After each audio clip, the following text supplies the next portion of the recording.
Hello and welcome friends to our latest knowledge capsule on section 194S of Income Tax Act.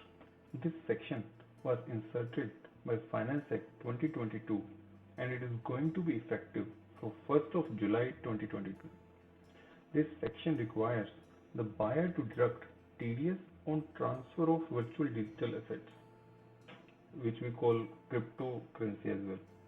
Trade in these cryptocurrencies have been on an increase, and government in this budget itself has made the gains made from transfer of VDAs taxable under section 115 BVH of Income Tax Act.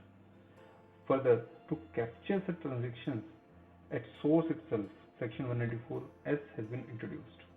Let's now first go through the brief provisions of section 194S. Any person who is responsible for paying to any resident any sum by way of consideration for transfer of VDA, resident को consideration पे कर रहा है for transfer of virtual digital asset, वो liable है to deduct that TDS. इसमें deductee कौन होगा? Any resident. तो जो रेसिपिएंट है, जो सेलर है, एनी रेजिडेंट, वो इसमें डिडक्टी रहेगा। रेट ऑफ टीडीएस इसमें 1% of consideration amount, gross consideration जो आपकी वीडियो के ट्रांसफर पे हो रही है, वो इसके ऊपर 1% के हिसाब से टीडीएस डिडक्ट होगा। इसके अंदर दो थ्रेशोल्ड लिमिट्स हैं।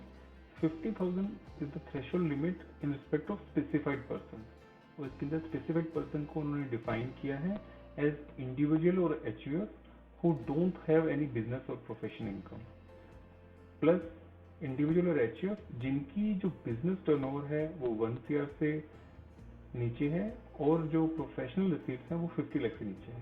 इन केसेस में जो कंसिडरेशन की लिमिट है, जो थ्रेशोल्ड लिमिट है, वो 50,000 पर फाइनेंशियल ईयर रहेगी। इसके अलावा जितने भी केसेस हैं उसमें 10,000 पर फाइनेंशियल रहेगी, जो कि अपेरेंटली सिग्निफिकेंटली लो है, बट अभी as of date these are the limits. इसमें टाइमिंग ऑफ डिडक्शन क्या रहेगा? That is very important. Timing of deduction रहेगा at the time of credit of sum to the account of the seller और the time of payment whichever is earlier. Generally सारे TDS के sections में इस type की ही language है। तो at the time of credit in the account और the payment whichever happens earlier, उस पॉइंट पे टीडीएस की रिक्वायरमेंट आती है। तो इसमें काफ़ी सारे डाउट्स आ रहे थे, क्योंकि जो क्रिप्टो का जो एक्सचेंज है, it is through exchange as well and directly as well. तो कौन टीडीएस काटेगा? ब्रोकर के थ्रू है तो उस केस में क्या होगा? इन सबको क्लियर करने के लिए सीबीडीटी ने एक सर्कुलर इशू किया, सर्कुलर नंबर 13/2022। इसमें इन सब चीज़ों को क्लैरिफाई किया है। Now let's go through the provisions which have been given by the CBDT in this guidelines. The first scenario which comes is the consideration is transacted in cash. In cash consideration के अंदर भी there can be 3 scenarios. The first scenario is peer to peer transaction. Basically, buyer and seller are directly transacting that transaction and transferring the VDA. इस case में buyer की responsibility है कि जो वो पे करेगा उसको टीडीएस डिडक्ट करके पेमेंट करनी है। दूसरा सिनेरियो हो सकता है कि ट्रांजेक्शन जो है वो एक्सचेंज के थ्रू हो रही है, बट जो VDA की ओनरशिप है वो एक्सचेंज की नहीं है। उस केस में जो टीडीएस की रिस्पॉन्सिबिलिटी है that can be cast on the exchange itself. Documentation कुछ करना पड़ेगा, but exchange can take that onus कि I will deduct the TDS and comply with the provision. तो guidelines provide for this. और इसमें एक और सिचुएशन हो सकती है कि दो exchange के थ्रू हो रही है, but there is a broker in between.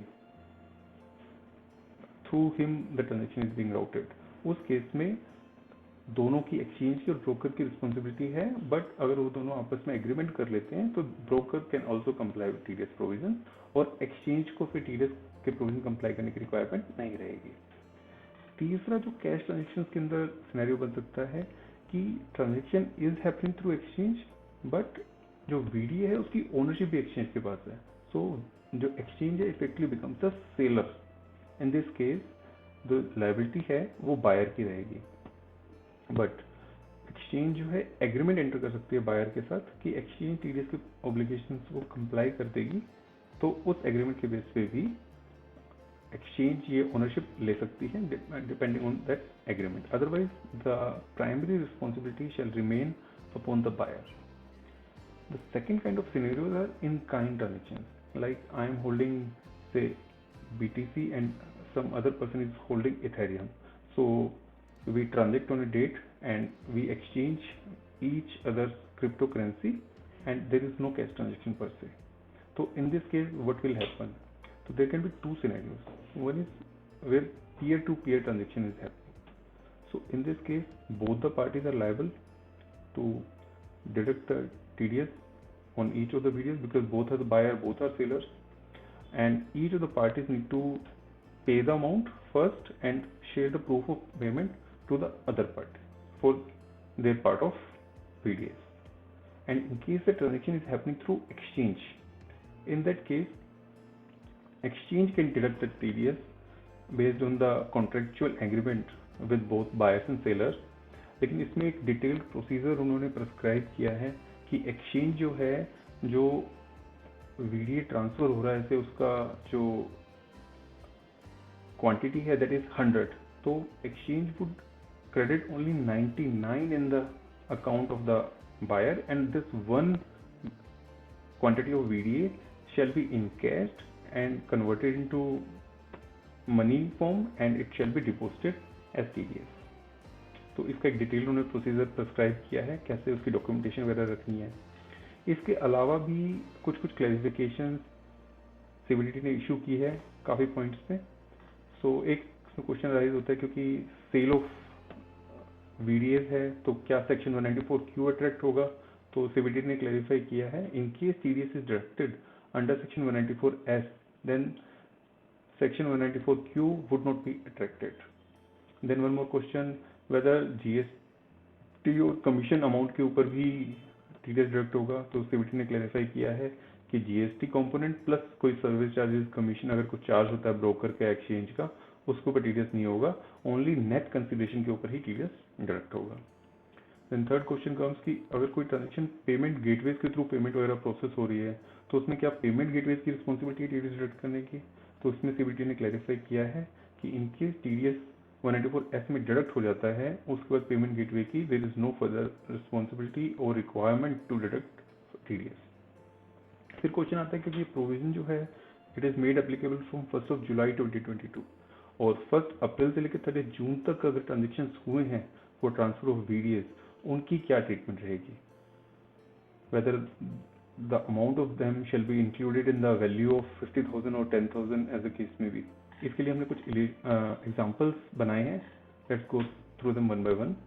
The first example is से 30 जून तक जो VDA परचेज किए थे that is 15,000 and post that 45,000. तो इस केस में जो लिमिट है 50,000 की है, सपोज नॉन स्पेसिफाइड पर्सन है, तो इस केस में only 10,000 rupees after 50,000 limit complete होने के बाद जो 10,000 अमाउंट है उसके ऊपर आपको TDS की रिक्वायरमेंट रहेगी. और इसमें आपने देखा है कि जो 30 जून तक जो ट्रांजेक्शन हुई है वो भी कंसीडर होती है in this threshold limit, calculation of threshold limit. उसके सेकंड एग्जांपल है, सपोज जो VDS परचेज हुए हैं up to 30 June that is 55,000 rupees and post that the amount is 45,000. So in this case only TDS shall be deducted on only 45,000 rupees. इस case में though the 50,000 limit was earlier crossed, however उसके ऊपर कोई TDS deduct नहीं होगा, only 45,000 rupees के ऊपर ही TDS deduct होगा. एक और केस सिनेरियो हो सकता है कि 30 जून तक 50,000 हो गया बट उसके बाद कुछ नहीं हुआ, तो इस केस में कोई TDS डिडक्ट नहीं होगा क्योंकि 1 जुलाई से ही प्रोविजन आया और उसके बाद कोई ट्रांसफर ऑफ VDS नहीं हुआ है, इसलिए there is no TDS applicability in this particular example. So I hope this knowledge capsule helps you in understanding the provisions of section 194S, but since this is a new provision there may be any other practical queries which you may have. You share those queries through comments and we would be happy to share our views on them. Thanks for watching this video and stay tuned for more such knowledge capsules. Thanks.